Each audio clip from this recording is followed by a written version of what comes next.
Yesterday, I sat down with President von der Leyen of the European Commission and President Metsola of the European Parliament, as well as Prime Minister Sanna Marin of Finland.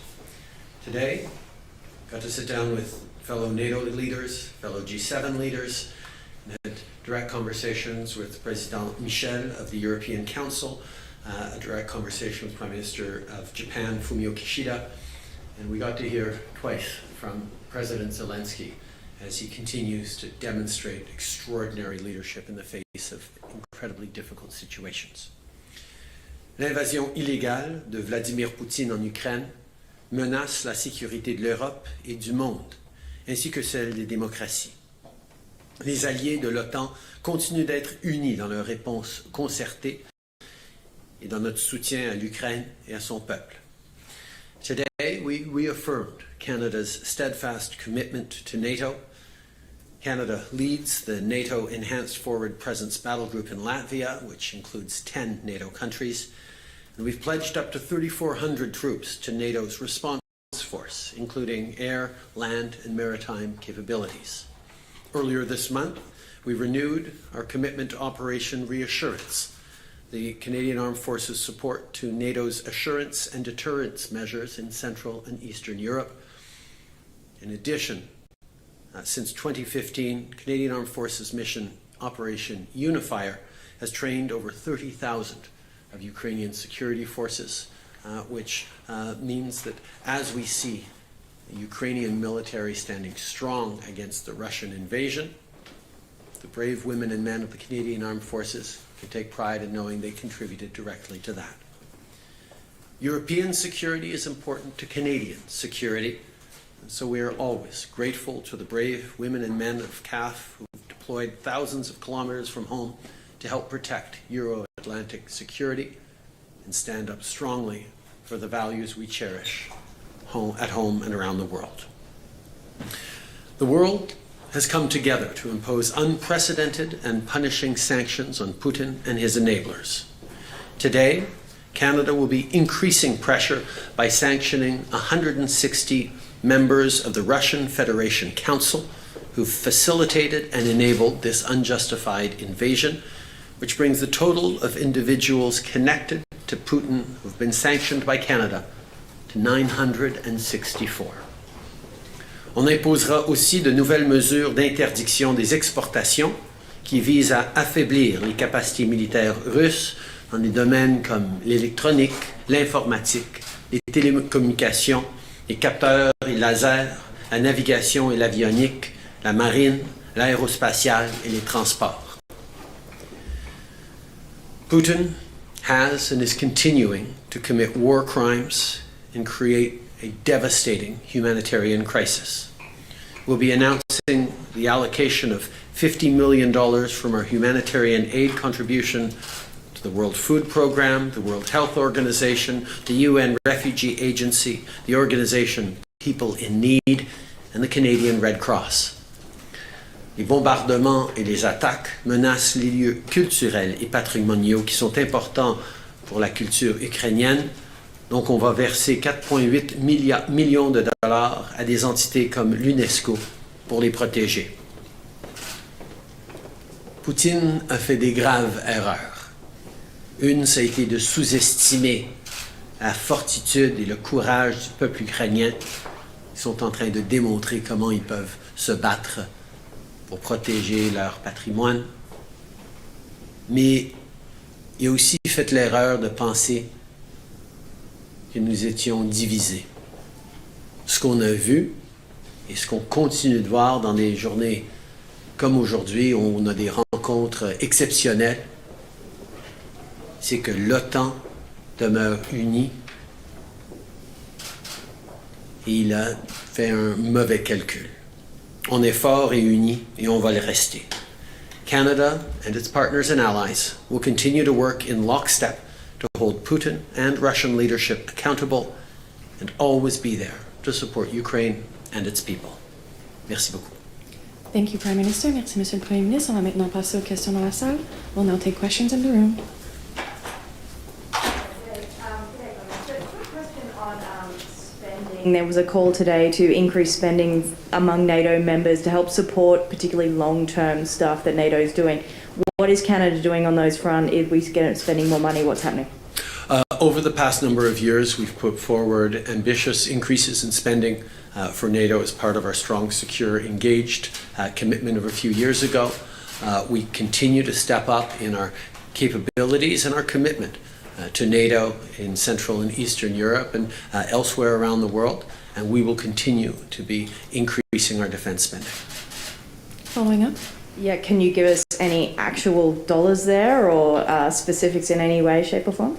We continue to have those discussions at home. We have a budgetary process underway right now. We have a NATO meeting, a further NATO meeting in Spain in the coming months. Those are all things that are ongoing. Next question. Bonjour, M. Trudeau, Louis Blouin de Radio-Canada. Je veux poursuivre sur l'élan de ma collègue. Dans le budget qui s'en vient, j'aimerais que vous soyez clair. Est-ce qu'on va voir une augmentation des dépenses militaires et ça va nous placer où par rapport à cette cible de 2 %?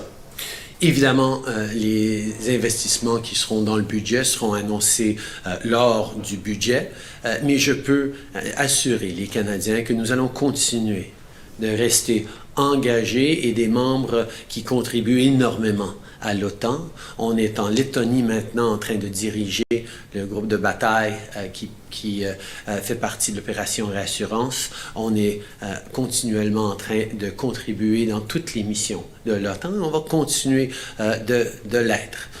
Comme j'ai dit, nos investissements dans nos forces armées vont continuer à augmenter et on en aura plus à dire en temps et lieu. En suivi. On apprend que le Canada va augmenter ses exportations de pétrole pour aider l'Europe. Pouvez-vous nous dire d'abord de combien, mais aussi, est-ce que ça nous rapproche, ça, de nos objectifs climatiques? Puis est-ce que c'est dire aussi quand, dans votre esprit, la crise ukrainienne doit passer devant la crise climatique en ce moment? C'est une question dont on a énormément discuté, pas juste ces 2 derniers jours, mais aussi il y a 10 jours quand j'étais ici en Europe pour rencontrer les dirigeants européens.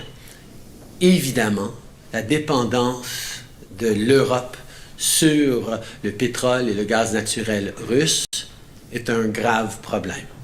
Et avec les sanctions qui sont en train d'amener, avec tout ce qu'on veut faire pour punir Poutine et ses partenaires russes pour cette invasion injustifiée, nous cherchons à diminuer la dépendance sur ce pétrole et ce gaz naturel russe. Le Canada, depuis bien des années, continue à vouloir transformer notre dépendance sur les carburants fossiles pour être plus fiable sur l'énergie renouvelable, tout comme l'Europe est en train de faire. Et la conversation qu'on est en train d'avoir avec les autres leaders, c'est comment s'assurer qu'on est en train de financer cette transition à court terme, à moyen terme et certainement à long terme vers la carboneutralité pour 2050, vers nos cibles de réduction d'émissions en 2030, tout en s'assurant qu'on est en train de punir la Russie et soutenir nos alliés qui ont pour l'instant encore besoin de pétrole et de gaz naturel. C'est une conversation complexe, mais je peux rassurer les Canadiens que nous sommes déterminés et à continuer à protéger et à lutter contre les changements climatiques et d'assurer que la Russie ne profite aucunement de cette guerre illégale. These are conversations that we've had over the past couple of days here with leaders, but that we also had a couple of weeks ago when I was here. The contrast between the need to ensure that Europe's dependence on Russian oil and gas ceases, that Russia is punished with crippling sanctions, where at the same time we're able to pivot more quickly towards renewables. And in the medium term and in the long term, that is something Canada continues to be committed to, but we recognize that replacing Russian oil and gas in the short term is going to be important. Canada can play perhaps a modest role in that, But our commitment to reaching net neutrality by 2050, to hitting our climate commitments by 2030, remains as firm as ever. And indeed, the partnerships we're looking at building with the European Union on issues of hydrogen, on issues touching renewables, are very promising in terms of getting the world not just off Russian oil and gas, but decarbonizing our energy economy entirely. Prochaine question. Prime Minister Marie Brewster with CBC.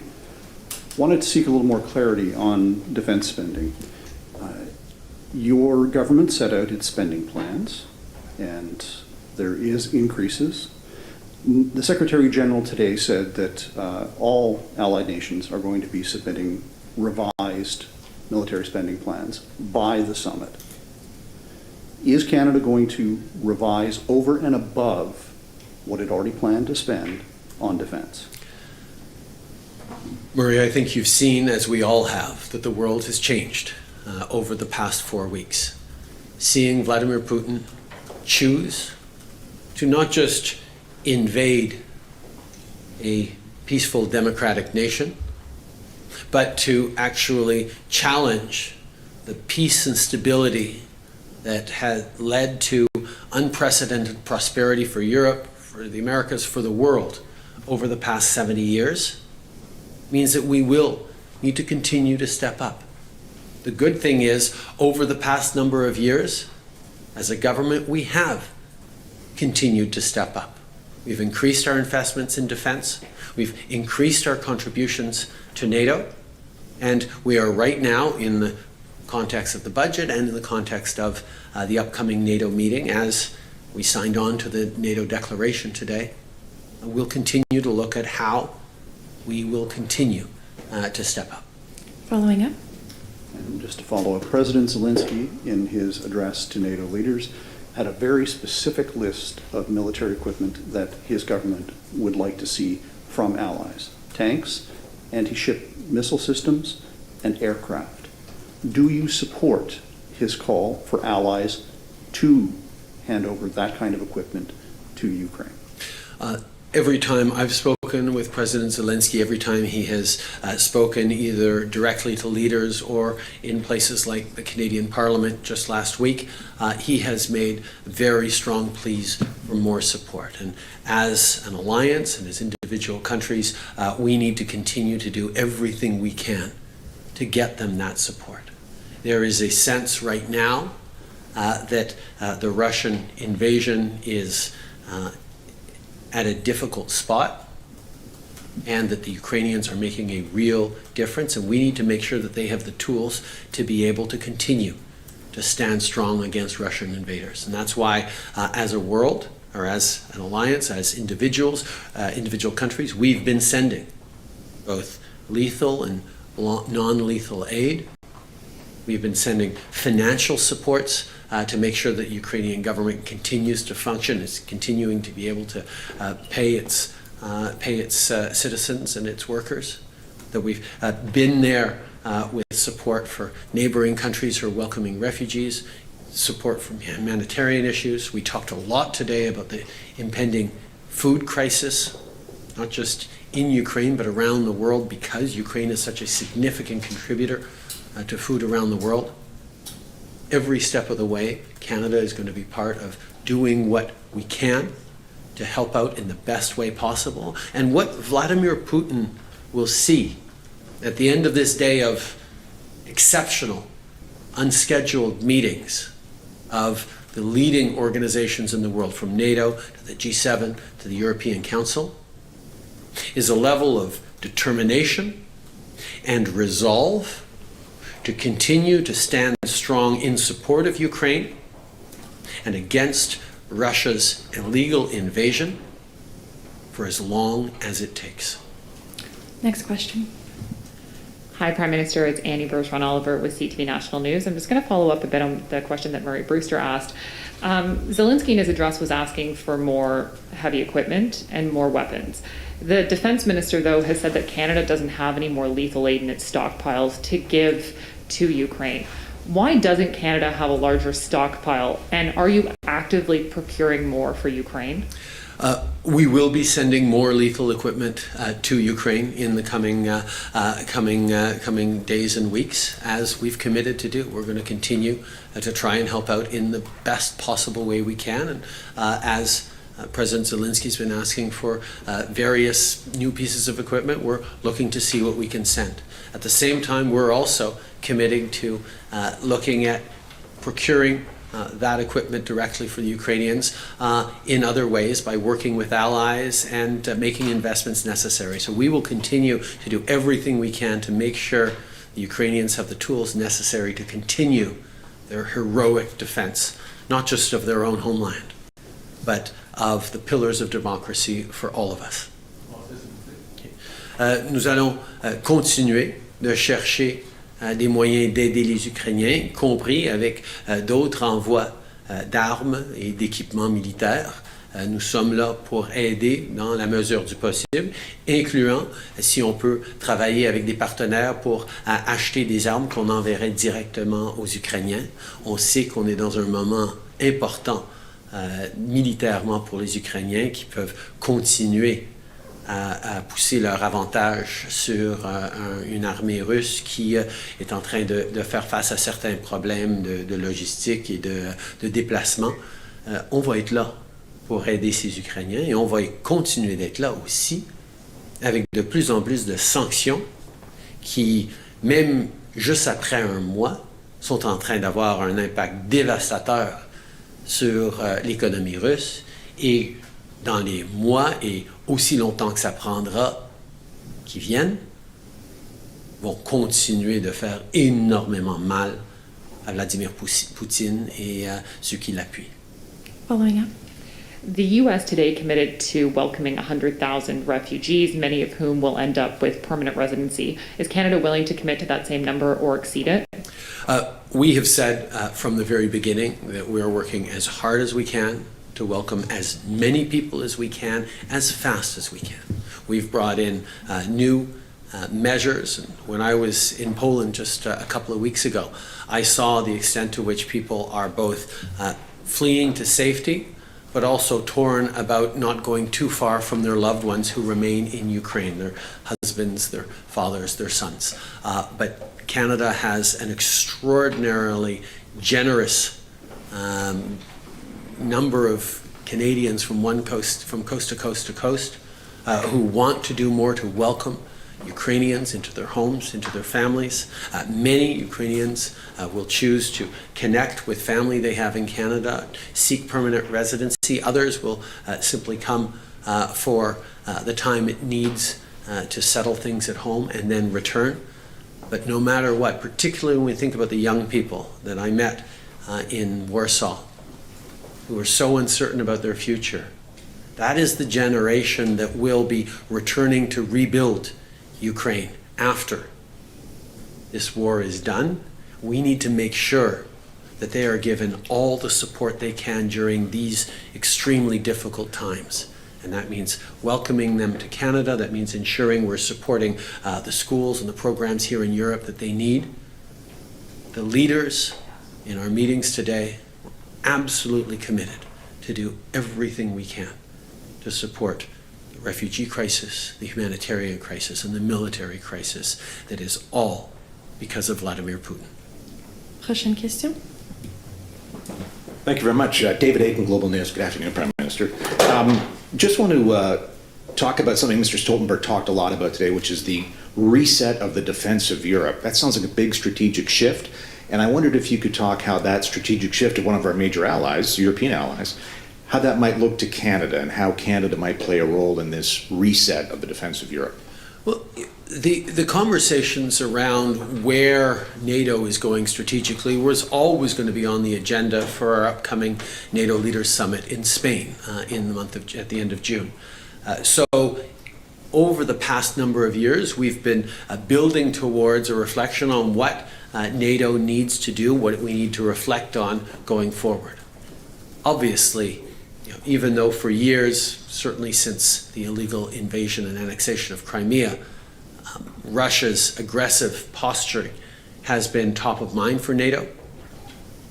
The recent horrific invasion of a sovereign neighbor by Russia brings a new level of urgency and reflection to how we ensure we're standing up not just for our NATO allies in Europe, but for democracies and the rule of law and the values that underpin them in Europe and around the world.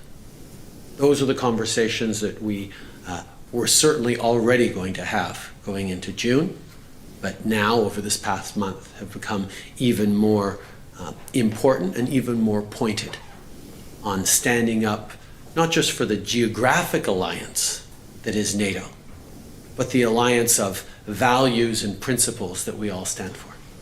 Following up. And you mentioned energy exports or modest help from Canada. I assume that's because we're a little constrained in terms of capacity to get oil and gas offshore. But on food, we're not constrained at all. We put a ton of stuff in boats and whatever. How do we get Canadian producers who are about to plant their crops to grow as much wheat as Ukraine will be unable to grow, for example, this spring? How do we get Canada into the food security game? Canada is very much in the food security game already and will continue to be. The G7 agriculture ministers just met last week to talk exactly about this, and that was a significant topic of conversation this afternoon in our G7 leaders meeting as well. The issue of food security, how we can ensure that at home we're planting as much as possible, and that is something that Canada can contribute to, not just with the extraordinary work of our agricultural industry across the country, but also resources like potash and connections to the world that can be very helpful. But also how we, through our international partnerships, ensure that people around the world are able to plant significant amounts for this year, because we know that this illegal war in Russia and its impact both on Ukraine and on Russia is going to lead to real challenges around food security in the world, and it's certainly something that as leaders we are united on wanting to address. Vladimir Putin has made this year a lot more difficult for people all around the world, and countries like the countries gathered here today are resolved to help that as much as possible. On va prendre une dernière question de Canadian Press. Hi, Prime Minister. Jordan Press with CP. I want to just go back on spending one more time. And it's because you have made a lot of promises in regards to the agreement with the NDP for spending on pharmacare, dental care, and now there's a pledge to increase spending on the military. And I'm wondering if you can explain a bit to Canadians how you plan to balance all those competing needs in an upcoming budget without having structural deficits be the outcome. First of all, our commitment to continue to invest more in our military is something that this government has been committed to for many years. Unlike when under the previous government spending on defense dipped to below 1% of GDP, we've actually moved forward on investing more, including with Strong, Secure and Engaged, which is a ambitious commitment to increase the capacity and support for the Canadian Armed Forces to have the kinds of equipment and ability to do the things that Canadians expect them to be able to do around the world, for NATO, for allies and partners in UN peacekeeping and elsewhere. So we have always been committed to doing more on defense, and we will continue to do that. The agreement with the NDP is very much about delivering on specific things for Canadians, but doesn't in any way impact on the choices we make in areas not covered by that agreement.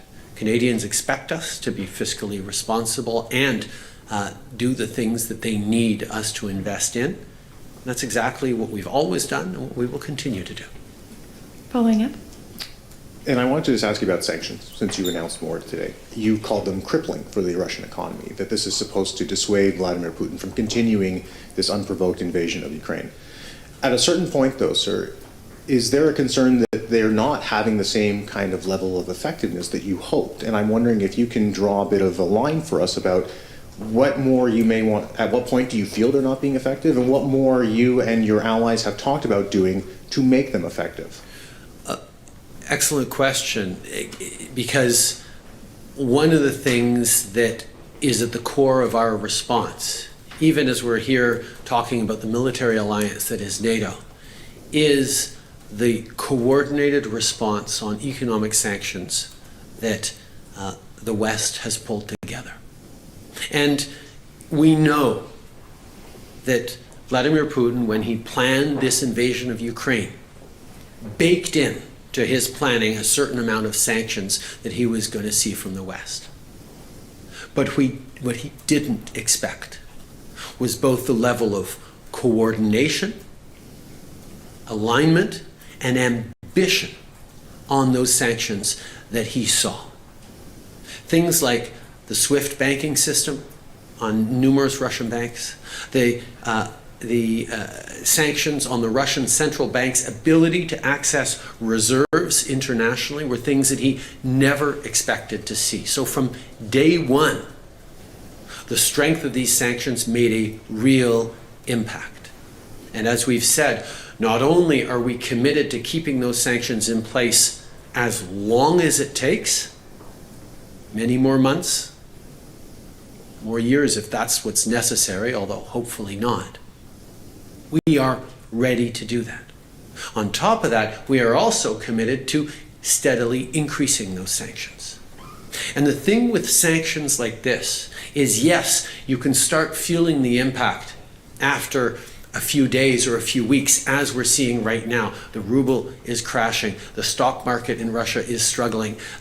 People are seeing real pain across Russia from this economic reality. Over the coming months, as they continue, that pain will only get harder and harder and harder for the Russian economy to bear.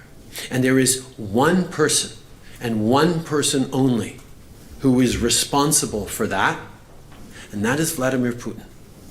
His choice to wage an illegal, horrific war against innocent neighbors has brought the world together in a level of unity and determination to make sure that he fails and that everyone in Russia know he fails.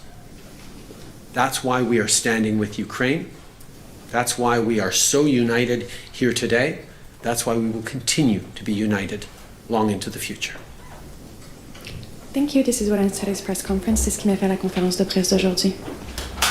Merci tout le monde.